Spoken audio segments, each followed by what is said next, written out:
Hey there, I'm Amy Sharp, and I created the Alexine Cleans story you're just about to experience. And I like to think that her sense of humor straddles the US-Canadian border. Okay, here we go. Brace yourself. Episode 2, Harry Johns. I was glad to hear about my good friend Serafina and her man having a blast at the hot springs last weekend. Nicely done, sister.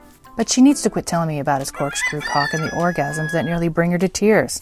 I haven't had the pleasure of real cock. You know, the type that's actually attached to a living, breathing man, in far too long. Fortunately, my hand-operated boyfriend has been very good to me. I'm not a fan of the battery-operated boyfriend. You might as well just sit on a washing machine on the spin cycle. Now, I haven't told Serafina about my career choices. I'd rather keep the focus on her juicy sex life, a favorite distraction for us both. And a tasty distraction can be your best friend. Am I right? I've been cleaning different houses for a while, and I'm digging it. Weird, I know. I think so much of the stigma is about shit stains. Yep, that toilet bowl can be the epitome of what you want to unsee. The funny thing is that these high-class people seem to either clean the bowl before I get there, or they crap out deer pellets, or they never shit at all. I haven't seen a smear yet. The honeymoon will end, but for now, no complaints from me. Clearly, none of these women are married to men like my ex. I did go to one house where a youngish couple in their 30s were heading out the door with their 3-year-old princess. What is it about little girls and being a princess? I wasn't like that, but it is a scourge in the old and the new world. Tiaras and pink tutus abound. This is my whole destiny. They were excited because this was their first time to actually pay someone to clean their house, instead of doing it, or not doing it, as in their case, themselves. And holy crap, what an ungodly mess. They had a dog and a cat, both long-haired, black, and shedding like there was no tomorrow. The downstairs bathroom was the one they showered in. They also had one of those add-on bidets, which absolutely suck to clean as they have so many seams and hard-to-reach places. Again, no shit on the bowl, thank you, but I'm pretty sure they picked up the cat and shook the fur out of it over the toilet, the sink, the shower stall, and around all the walls. My God, how could there be so much fucking hair? These ceramic fixtures are often damp from condensation, making hair even more fun to remove. Jesus Murphy. There's one thing I've thought about often as I clean bathrooms. What makes all that dust in a bathroom anyway? Have you ever unrolled some toilet paper in direct sunlight? You'll see hundreds of fibers that float away to later descend upon every surface. Same with using a bath towel. This time it's cotton, not paper fibers, that are making their way to cover every surface. And there are skin cells and pubic hair added to the mix. Then blow dry your hair and you've added more particles to the landscape, topping it off with a light mist of hairspray. Ta-da! You've got a dirty bathroom and you haven't even taken a crap. I think people forget to actually look at the edges of their kitchen sink and faucet. Picture, if you will, the crud that you find under your fingernails. Yes, you. It's gray and it's gross. People, listen to me. Nature never sleeps. She is constantly changing matter into the next thing. A garburator, also known as a garbage disposal south of the border, is either a handy tool or an intricate habitat for all kinds of foul-smelling creatures to funk up your food-preparing places. My mom often grinds up citrus peels of any kind to keep her garbage disposal fresh. It works like a hot dam. Moms are so smart. On another note, I'm trying to gauge if I'm a subcontractor or not. When you look at the Canada Revenue Agency's website, they have a succinct 12-page document titled Employee or Self-Employed. 12 pages may not seem concise to you, but in the grand scheme of CRA verbiage, you could do a lot worse. Think of all those delightful IRS documents. There's similar long-windedness on each side of the border. What difference does it make if I'm an employee or self-employed? Well, I'm working goddamn hard for that tight-ass woman and her $18 an hour instead of dealing directly with the people whose houses I'm cleaning and getting paid a better rate. And she's making it worse because she keeps dropping the ball with my people. Case in point, I showed up one morning to a new clean. That's what we call a job, a clean. The dad opened the door, and after greeting me warmly, he asked if I knew that I was this company's last chance. No, I did not. He told me how they've had a cleaner leave after only 2 hours instead of the required 4 hours, and they had to vacuum the entire upstairs and the bathroom counters still had toothpaper stuck on them. Duh!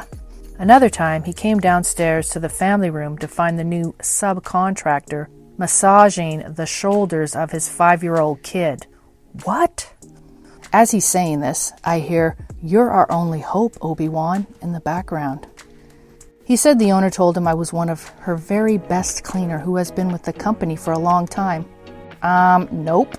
I think she's flailing. She's got almost 75 minions, not employees, mind you, running around all over the city, and she does all the scheduling without an app. There are so many great apps out there like Hot Schedules, Nowsta, Dayforce, and a gajillion more with reasonable rates. Soon that woman is not going to have any hair left to pull out. I've been on a clean with another person from her company where they just left before the job was done without telling me or the client or the boss. I had another clean scheduled, so I couldn't stay and do it. And how did the owner handle it when I told her? She told me she would try to get someone there the next day, but she never responded to the client about it. That is seriously dropping the ball. Maybe she was just too busy doing big fat rails. Some smaller cleans are straightforward, and they don't need much specific instruction. Some are larger and have detailed instructions. For instance, someone with dust allergies will go to the trouble to explain everything with the promise that they will have the same person for every clean. Then a random person, without notice, will end up at their house. Now they have to take the time to explain it all over again. That's even if they have the time to do that. I did sign a contract when I started, and that's why I'm wondering whether or not it was binding. I am rolling around the idea of working directly for clients. This would tax that idled mother's last nerve. Do I want to rock the boat? I've been fortunate to have so many gracious people tell me how they really like having me in their home. I do make a point to be thorough. I step back and look at the whole room. Surfaces, a la absolutely fabulous. And hey, I'm pretty damn likable. Just ask me, I'll tell you. So I'm waiting to be called in for my yearly exam, and I start giggling and blushing as I remember all the visitors over the decades who've commented on how delicious my muff is.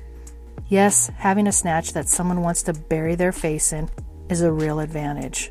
But later, during the exam, the doctor told me I had an ingrown hair on my left labia. Talk about a buzzkill. Jeez. The home support job also came from the eternal fountain of goodness that is Craigslist. I work directly for this client, and I get to do some shopping and cleaning for her. It doesn't pay as much as house cleaning, but it's easier and there's more interaction, which I do like.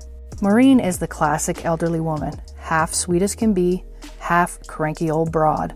Her family helps pay for this position since the old age pension isn't much to live on. Go ahead and ask her about OAS.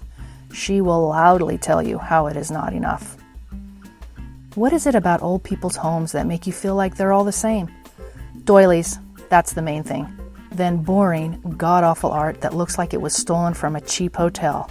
And some ugly knickknacks to top it all off. Mark my words, in 20 years, when some stranger comes into my house to clean my toilet and make me a PB&J Sammy, they will not see any goddamn doilies. I get to hear about her grandkids, although not as you would think. She has one grandson, Marco, that she loves to bitch about. He was, and probably still is, a guerrilla dope grower. A real bushwhacker with a keen eye for sun exposure, quality of soil, and places for water catchment. I don't know what he knows about those things, but every other GDG I know surely does. Camel pants, BO that will make your eyes water, and dirt under the nails. It's really quite a look. Now that pot is legal here in BC, there may be less of these, but I'm guessing that they will serve the part of the market that wants high-grade, organic, outdoor-grown nugs, not the chemically fertilized indoor stuff the kids are smoking now. Exquisite gourmet buds for the connoisseur crowd that's probably too paranoid to go into a government pot shop anyway. Maureen has no problem with him growing pot or smoking pot. She has a problem with the crap, the goddamn ugly crap, as she calls it, that he's parked in her backyard. A decrepit trailer from the 80s, constructed from man-made materials that just don't go away. He had an idea of using the base of it to build something else at some point, probably stoned to the bone at the time. Later, after ripping it into manageable pieces, he tried to burn it. This made a hideous smoke that he then extinguished, making a pile of burnt, goddamn ugly crap that lives behind Maureen's shed to this day. I wonder what Maureen, a grandma, would think of Angry Grandpa, the YouTuber. Harvey would come into my room saying, "Mom, you gotta watch this one," and would proceed to assault me with angry grandpa's rude behavior. There was invariably something to make me chuckle, if not outright belly laugh. I may have laughed out loud, but I cannot stand the term LOL. He showed me lots of great characters on YouTube. Custom Grow 420 is one of our favorites. That kid, Jolly Oli, is adorable. Part Kid Rock, part Gilligan. Kids these days have no idea what Gilligan's Island was. And that's a damn shame. What am I going to tell people about my son? I don't have that one figured out yet. The truth creates such awkwardness. Immediately, people feel sorry for you. Then they wish they didn't ask, or that you didn't tell them the truth. Sometimes, less is more, less than the truth.